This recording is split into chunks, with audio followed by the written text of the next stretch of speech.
Oi, gente, tudo bem com vocês? Espero que sim.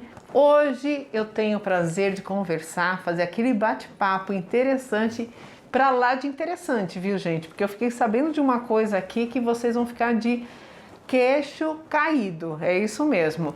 Dr. Fernando Toquetti. Tudo bem, doutor Fernando? Tudo bem, Alessandra. Muito obrigada por me receber aqui na sua sala. Eu que agradeço pela oportunidade de a gente falar de um assunto tão importante que é a parte da mastologia. É verdade, porque o Dr. Fernando ele faz parte da equipe aqui de mastologistas do Hospital Beneficência Portuguesa e sempre se fala muito, né, Dr. Fernando, da questão da mastologia em si em Outubro Rosa, né?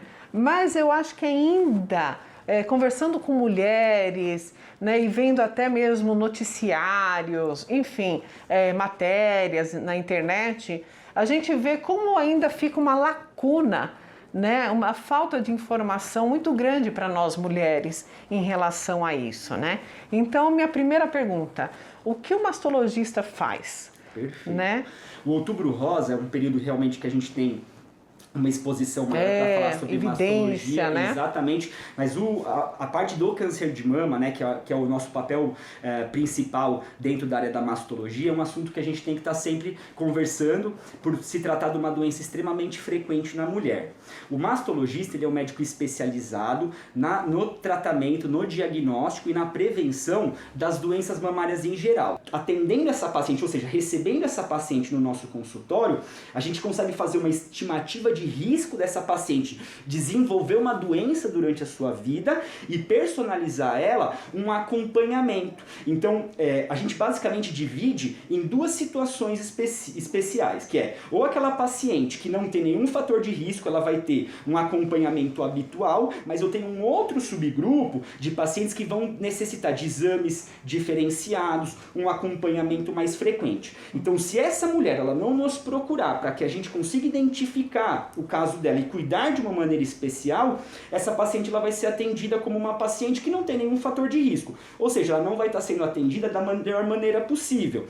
E ela, claro, vai ter alguma possibilidade de ou passar um período muito grande, né, um intervalo muito grande, sem que essa doença seja identificada, ou mesmo não ter nenhum tipo de auxílio. E na hora que ela identificar esse problema, a doença já está muito mais grave e com uma dificuldade muito maior, tanto na cura quanto um tratamento que vai ter que ser muito mais amplo e mais complicado.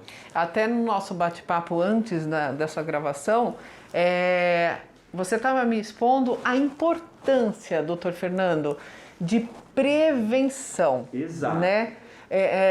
E não chegar aqui já com alguma coisa, porque não adianta chegar já com sintomas, esperar. Quais são os sintomas para eu procurar um mastologista? Não tem que esperar sintomas. Exatamente. Não é? Tem que ter esse tratamento preventivo. Exatamente. A gente, principalmente no Outubro Rosa, que é essa época da principal exposição, né, da parte do câncer de mama, a gente fica muito atrelado a o que a mulher tem que procurar um mastologista se ela sentir um nódulo, se ela sentir uma alteração, uma secreção na mama. Mas não, na verdade, o nosso papel principal é estar orientando a mulher de que geralmente quando ela vai ter algum tipo de sintoma mamário relacionado ao câncer, a doença ela já não está mais na fase inicial. Então, quando a gente pensa na questão do autoexame, por exemplo, é uma coisa muito importante para um conhecimento corporal, ela entender melhor o organismo dela, mas quando a gente diagnostica a paciente já com alguma sintomatologia, geralmente essa doença já não está numa fase inicial. Então, nós não queremos esperar receber essa paciente com algum sintoma. Nós precisamos identificar essas alterações antes de que esses sintomas apareçam. E aí a gente conseguir, claro, permitir a ela uma possibilidade de cura muito mais elevada e também reduzindo os agravos relacionados ao próprio tratamento. Por quê? Quando eu diagnostico essa doença numa fase precoce, a amplitude desse tratamento acaba sendo menor. Então a gente consegue ofertar um tratamento com altas taxas de cura com um tratamento muito menos agressivo, daquele que a gente faria numa paciente quando ela já chega com algum tipo de sintoma, alguma alteração mamária, que vai nos levar ao diagnóstico. Então o nosso principal papel é o quê? Sinalizar essa mulher a importância dela manter uma frequência adequada desses exames, a frequência adequada nas consultas médicas, justamente para a gente não se deparar com uma doença que já esteja numa situação mais avançada e com um impacto tão grande, né, posteriormente em qualidade de vida e mesmo em risco da gente não conseguir obter um controle adequado dessa doença. Mesmo porque nós temos alguns fatos aí, até mesmo fake news, né, doutor? Falando, tem muitas mulheres que não fazem, né, a mamografia, tem medo, tem a questão dos fake news aí falando que na hora que aperta pode estourar o câncer e o câncer se espalhar. Enfim, tem várias coisas aí que não procedem, que não são verdadeiras, né, doutor? Exatamente.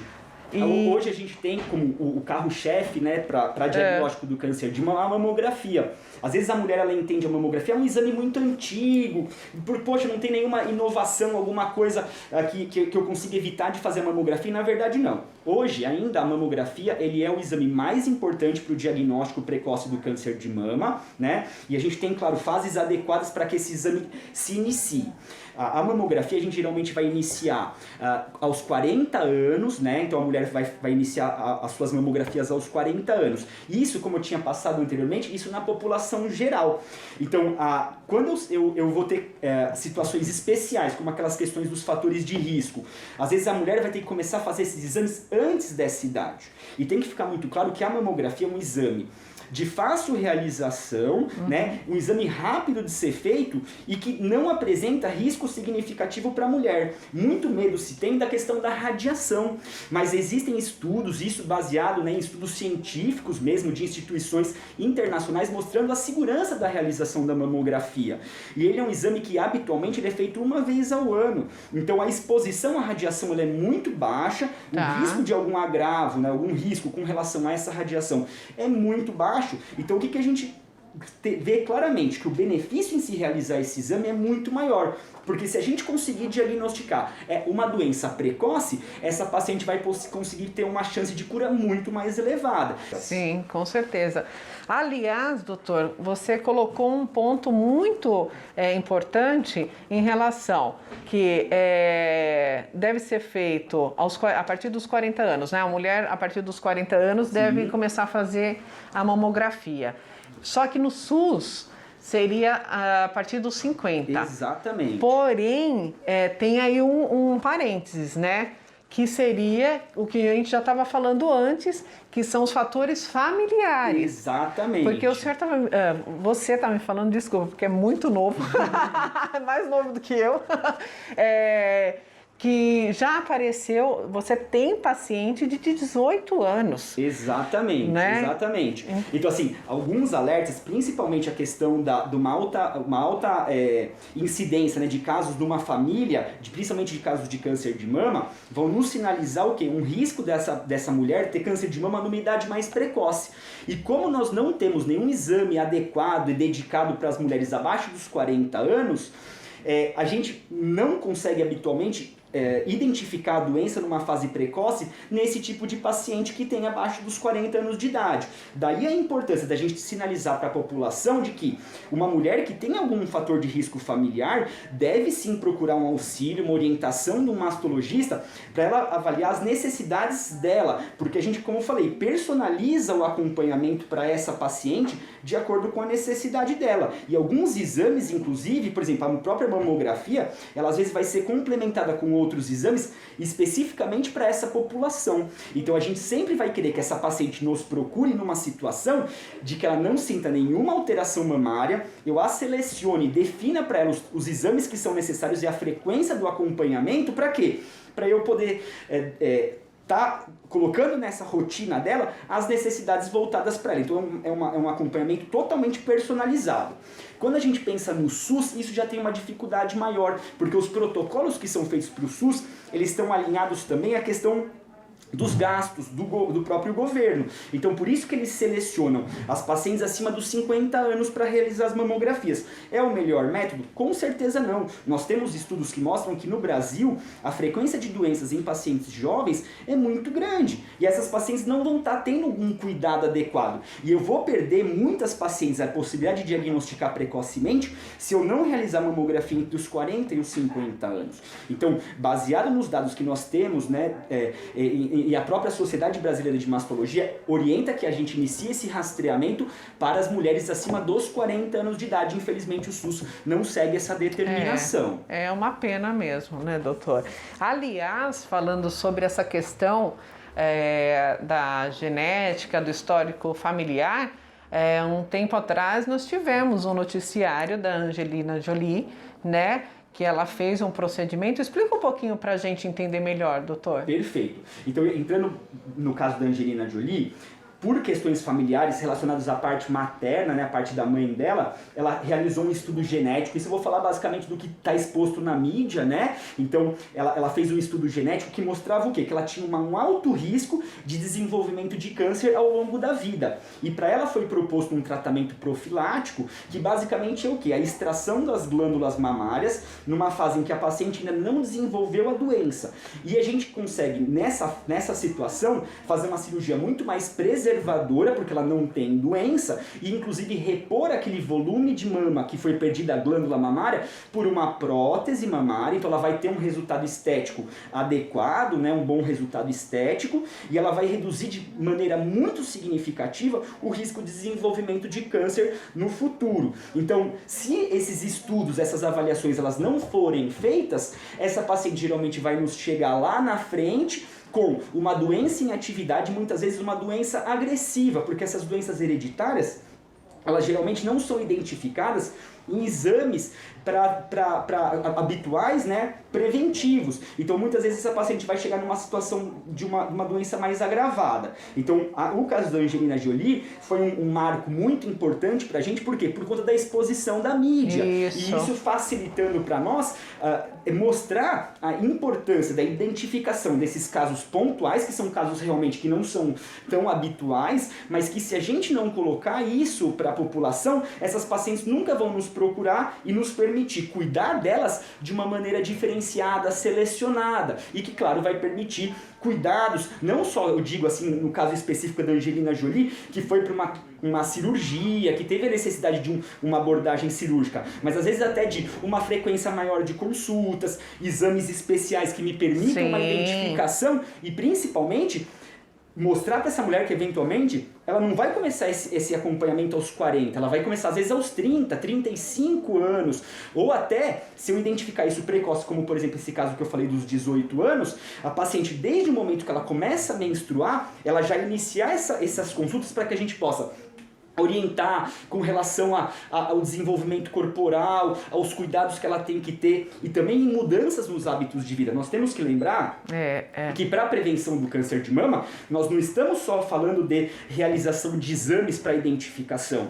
Nós temos que atuar nos fatores de risco. Então aquela paciente que chega para a gente com algum grau de obesidade, sobrepeso, orientar a perder peso, orientar a fazer uma atividade física evitando o sedentarismo, tirando da vida da mulher aqueles hábitos danosos também com relação à parte de tabagismo, Sim. utilização frequente de bebidas alcoólicas. Então, ou seja, conseguindo selecionar e às vezes até mesmo orientando ela a evitar determinadas exposições na vida dela, alguns tipos de medicações. Então tudo isso a gente consegue fazer com a paciente, como eu falei, de uma maneira personalizada. Às vezes essa paciente vai passar comigo e eu vou falar, olha, para você tudo certinho, você vai fazer tudo conforme todas as mulheres fazem. Por quê? Porque ela não tem nenhum fator de risco significativo. Agora, naquela mulher em que eu tenho um fator de risco maior, eu vou sim selecionar, orientar ela do que eu posso fazer, do que nós podemos ajudar ela. E claro que ela também vai ter a oportunidade de optar por um caminho ou por outro. Então, o que a gente faz basicamente é propor para ela tudo que a medicina atual tem para dar um suporte diferenciado, um cuidado maior. Doutor Fernando, então quer dizer que a questão mais importante de tudo isso que a gente está conversando é se prevenir, é se precaver antes que aconteça o pior, né? E vejo também, o doutor Fernando fala muito bem, graças a Deus, né? Explica muito bem pra gente. Eu vejo que dentro da mastologia também tem outros pontos que a gente pode abordar futuramente, né? Especificamente em cada área aí, né?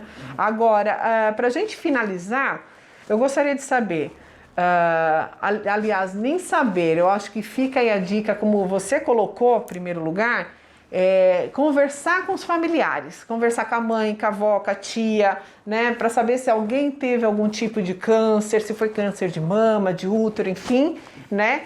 E a minha pergunta seria só por parte da mãe que a gente tem, nós mulheres temos que nos preocupar, né? Avó materna, tia materna, mãe, ou também por parte do pai, né? A avó paterna, tia paterna.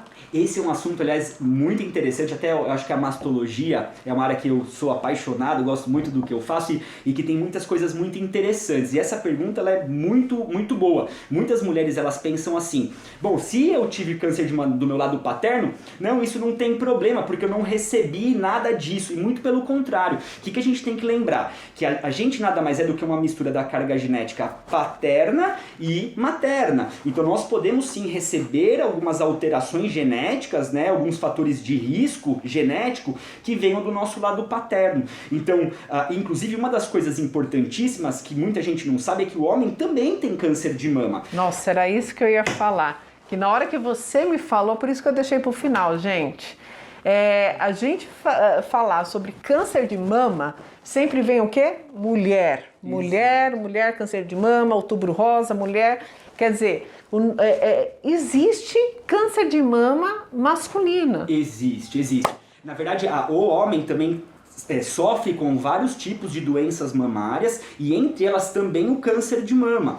É uma doença mais rara, né? Tá. Estimado mais ou menos para cada 100 mulheres um caso de câncer de mama masculino. Tá. Então é uma doença menos frequente, mas o que acaba acontecendo? Pela falta de informação, muitos desses homens, a partir do momento que apresentam às vezes até alguns sintomas da doença, negligenciam, porque nunca vem à cabeça a probabilidade do câncer de mama. Você sabia? Porque eu não sabia, sinceramente. E até por isso que é muito frequente a gente receber esses casos numa situação já muito agravada da doença. Tá. Porque o homem sempre vai achar, foi porque eu tomei uma bolada jogando futebol, eu devo ter sido alguma coisa muscular do meu trabalho. Ele vai negligenciar e quando nos procura para uma avaliação, essa situação já está numa condição muito mais agravada. Então sim, existe o câncer de mama masculino. Numa situação de câncer de mama no homem também, já sinaliza uma preocupação grande com a própria família, porque o câncer de mama masculino está muito relacionado também a fatores hereditários genéticos, Sim. né? Então, ou seja, a gente tem que também ter uma atenção especial nessas famílias onde apareceu um câncer de mama masculino. E também sinalizar para a população, acho que isso é uma coisa importantíssima da nossa área médica, da área jornalística, da gente colocar claramente que o homem tem que se preocupar com as doenças mamárias, com os sintomas que possam aparecer, e a gente também receber esses homens no nosso consultório para uma avaliação, para uma orientação e, claro, a identificação dessa doença e um tratamento caso ela efetivamente exista, né? Então, sim, o câncer de mama masculino ele é uma doença que existe, apesar de não ser frequente. Tá aí, gente, Dr. Fernando, maravilhoso, explicando muito bem pra gente. Adorei o meu bate-papo com você, doutor. Obrigado. Muito obrigada. Eu que agradeço essas informações e fica aí já o convite para a gente marcar os próximos bate-papos aí, trazendo mais informações sobre sua área. Perfeito, eu fico à disposição. Como eu falei, eu acho a área da mastologia uma área apaixonante, então a gente com certeza num bate-papo acaba abrindo um leque para vários tipos de assunto e eu fico à disposição, claro, para qualquer momento a gente voltar a falar sobre esse assunto. Muito obrigada, Dr. Fernando Toquetti, mastologista aqui do Hospital Beneficência Portuguesa. Espero que você tenha gostado. Lembre-se de se inscrever no meu canal, curtir aí os vídeos, tá certo? E olha, vídeos que eu faço aqui no hospital, eu acho que eu faço isso porque pensando sempre que vai ter uma pessoa precisando dessas informações, doutor. Então você que acabou de assistir esse vídeo, acha que uma pessoa vai se interessar, aquela pessoa está precisando dessa informação? Compartilhe, tá certo? Até o próximo programa, Deus abençoe, tchau, tchau.